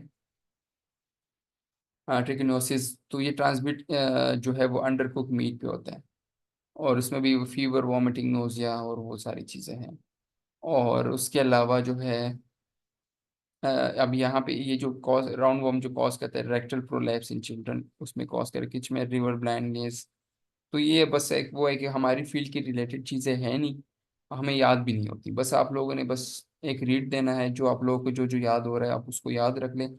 बाकी जो पेपर में है उसको यहाँ पे मार्क कर ले, अपने लिए लिख लें, ताकि रिवीजन में जो है आसानी होगी। ट्रिमेटोड्स फिर आ जाते हैं, इसको भी जस्ट एक रीड देना है, इसको भी जस्ट एक रीड देना है। अब पहले बैक्टीरियोलॉजी हमने डिटेल में पढ़ी, फिर बायोलॉजी में पढ़ी, लेकिन ये जो पैरासाइट्स है वो इतने हमारे उसमें इतनी इंपॉर्टेंट नहीं है। कुछ है वो आप पेपर में करेंगे ना, उससे आप लोग की चीज़ें क्लियर हो जाएंगी। ये सारा पेज जो है उसको जस्ट एक रीड देना है।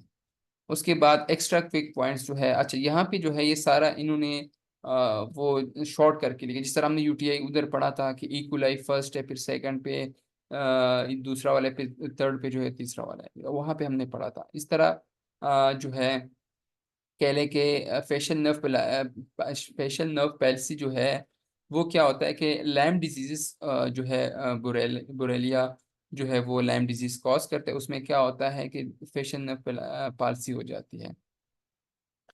उसके अलावा हम,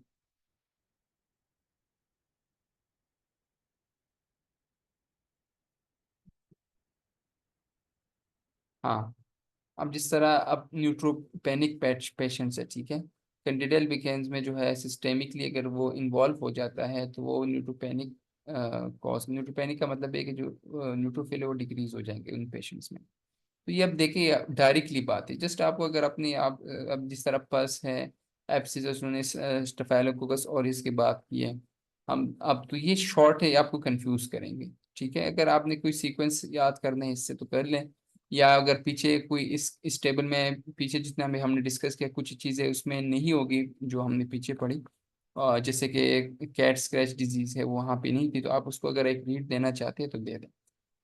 विजनल डिस्चार्जेस में फिर आ जाते हैं, वो भी आपने इसको भी जस्ट एक रीड देना है, ये भी पेपर में कभी नहीं आया, लेकिन एक रीड आप लोगों को देनी चाहिए इसको भी। उसके बाद जो लास्ट पेज है हमारा, नॉर्मल फ्लोरा सबसे मोस्ट इम्पोर्टेंट है। स्किन पे कौन से है, खास करके डेंटल प्लैक पे स्ट्रेप्टोकोकस म्यूटेंस है। कोलॉन पे जो है वो भी आप इकोलाई है, और दूसरा वाला फ्रिजालिस भी है। विजाइना में फिर ये प्रेजेंट होंगे, स्किन पे ये, नोज पे ये, और फेरिंग्स पे भी ये। तो ये खास करके डेंटल प्लैक वाला आप लोगों को आना चाहिए, कोलॉन वाला आप लोगों को आना चाहिए, पेपर में आ चुका है दोनों। उसके अलावा जो है इंक्यूबेशन पीरियड जो है लेस देन 1 वीक जिनकी होगी, वो मेनिंजोकोकस है, इन्फ्लुएंजा डिप्थीरिया है, स्कारलेट फीवर। उसकी जो है इंक्यूबेशन पीरियड जो है 1 वीक है। 1 to 2 वीक जो है मोस्ट कॉमन अगर हम उसमें देखें तो malaria, dengue, typhoid, measles. Second week में अगर हम देखें तो sorry second to third week अगर उसकी इंक्यूबेशन पीरियड है तो वो मम्स है, chicken pox, rubella. Longer than 3 weeks जो है वो HIV पेशेंट्स में HIV इन्फेक्शन हो सकते हैं, viral hepatitis, cytomegalo virus. Genital lesions भी जस्ट एक रीड। तो ये सारी चीज़ें थी आप लोगों की। पैरासाइट्स इतने ज़्यादा नहीं पढ़ने, ठीक है, उसमें इंपॉर्टेंट करने हैं, खास करके जो ये वाला है, ये वाला, और कुछ मैंने लिशमीना जिस तरह है, या एस्केरस लेम्ब्रिगॉइड जो है वो है, कैर्डियासिस है। तो ये थोड़ी सी इंपॉर्टेंट, बाकी अगर आप रीड भी कर लें एनफ है। अब वायरस में जो है आप लोगों का HIV पॉजिटिव में जो है ये टेबल इंपॉर्टेंट है। आप लोगों को बस ये खास करके ये जो एरिया है कैंडिडियासिस है, HPV, ये हमने पीछे भी डिस्कस किया, इंपॉर्टेंट है। बाकी आप अगर एक रीड भी दे देते हैं ना, मम्स इंपॉर्टेंट है, डेंगू फीवर इंपॉर्टेंट है, चिकन पॉक्स, वर्जेला जोस्टर में आप लोग को आइडिया होना चाहिए कि किससे हो रहा है और कैसे, चिकन पॉक्स कैसे होगा, शिंगस कैसे होगा। उसके अलावा मीजल्स भी इंपॉर्टेंट है, हेपेटाइटिस वायरस भी इंपॉर्टेंट है। और उसके अलावा ये टेबल DNA वायरस टेबल तो बहुत इंपॉर्टेंट है। अगर आप RNA वायरस के जो टेबल है उसमें मम्स मीजल्स इंपॉर्टेंट है, बाकी रेबीज वायरस इंपॉर्टेंट है, बाकी हेपेटाइटिस वायरस का जो आरएनए वायरस है वो इम्पोर्टेंट, बाकी अगर आप एक रीड दे दे तो एनफ है। उसके अलावा टाइफाइड फीवर जो है वो इम्पोर्टेंट है, सेफाइलस इम्पोर्टेंट है। ये जो क्लैमाइडिया गोनोरिया उसको आप जैसे एक रीड दे दे एनफ। इसको भी ग्राम नेगेटिव बेसिलाई की जो है इकोला इंपॉर्टेंट है, सुबनास एचिनोजा इंपॉर्टेंट है, सल्मोनेला शिगेला इंपॉर्टेंट, इसको भी। और बाकी अगर आप रीड देना चाहते थे लेकिन ये इंपॉर्टेंट है। गोनोरिया, नज़ेरा गोनोरिया, नज़ेरा मेनिंजाइटिस को जस्ट एक रीड दे दे एनफ। और ग्राम नेगेटिव को भी सिलाई में इसको भी एक just read they they enough है। जो ग्राम नेगेटिव कोमा शेप रॉड्स है, एच पोलराई, विब्रोक्लोरिया, कंपाइलोबैक्टर ये इंपॉर्टेंट है। टेबल्स इंपॉर्टेंट है, ये टेबल भी इंपॉर्टेंट है। और साथ में ये टेबल भी इम्पोर्टेंट है, ये टेबल भी। और ये तो इम्पोर्टेंट ही है, ये भी इम्पोर्टेंट ही इम्पोर्टेंट। तो ये सारी चीज़ें थी, हमारी फील्ड की नहीं है। मेरे लिए भी थोड़ा सा पढ़ाना मुश्किल हो गया था जब मैं प्रिपेयर कर रहा था इसको, क्योंकि ये हमारी फील्ड की चीज़ें हैं नहीं। फिर यहाँ पे जो चीज़ें लिखी होती है बहुत डायरेक्टली लिखी हुई होती है, तो समझ ही नहीं आती कि मतलब एक डायरेक्ट बात लिखी होती है तो उसके लिए फिर पूरा सर्च करना पड़ता है कि अच्छा, जिस तरह फॉर एग्जांपल हम स्कारलेट फीवर की यहाँ पे बात कर रहे थे, या फ्लैसिड पैरालिसिस, तो वो चीज़ें तो हमारी फील्ड की हैं नहीं। तो यहाँ पे जिस तरह spastic paralysis, scarlet fever, flaccid paralysis, floor baby syndrome, तो फिर वो उसके लिए सर्च करना, फिर चीज़ें लिखना, फिर वो बताना, तो वो एक बहुत डिफिकल्ट हो जाता है। और एक हमारा फील्ड की रिलेटेड चीज़ें है भी नहीं, तो वो काफ़ी फिर समझाने भी मुश्किल होता है कि दूसरे को समझाना, जब एक चीज़ आपकी फील्ड की नहीं होती फिर दूसरे को समझाना, और ख़ास करके ये जो पैरासाइट्स हैं उसको समझाना बहुत डिफरेंट हो जाता है। अच्छा, यहाँ पे एक और एमसीक्यू आता है, फार्मा भी आप लोगों का हो जाएगा, कि टैप वॉर्म्स का जो है ना, अल्बिंडाजोल, ये हम देते हैं टैप वॉर्म्स में पेशेंट्स को। उसका वहाँ पे फार्मा में एक सीक्वेंस, और डॉक्टर हुसना आप लोग कराएंगे, तो उसका एक सीक्वेंस है, तो आप लोग याद कर लें। ये भी रिपीटेड एमसीक्यू है फार्मा का, टैप वॉर्म्स वाला, कि टैप वॉर्म्स में हम कौन सा ड्रग देंगे। तो जज़ाकल्लाह, बस कोई कंफ्यूजन हो, कोई भी चीज़ हो, आप एनी टाइम ग्रुप में मैसेज कर सकते हैं, या मुझसे कोई मिस्टेक्स हो गई वो बोलते बोलते कोई लफ्ज़ गलत बोल दिया हो या कुछ, क्योंकि बहुत लंबा लेक्चर हो जाता है, तो फिर अक्सर पर्सन को पता नहीं चल रहा होता कि मैंने कुछ कंफ्यूजन हो जाती है, कुछ गलत बोल जाता हूँ, तो उसके लिए सॉरी। बाकी ये कि इंशाल्लाह सारा कुछ हो गया, माइनर सिर्फ सीवीएस रहता है, वो भी इंशाल्लाह कल परसों में हो जाएगा। तो इंशाल्लाह सब बेहतर होगा। जज़ाकल्लाह।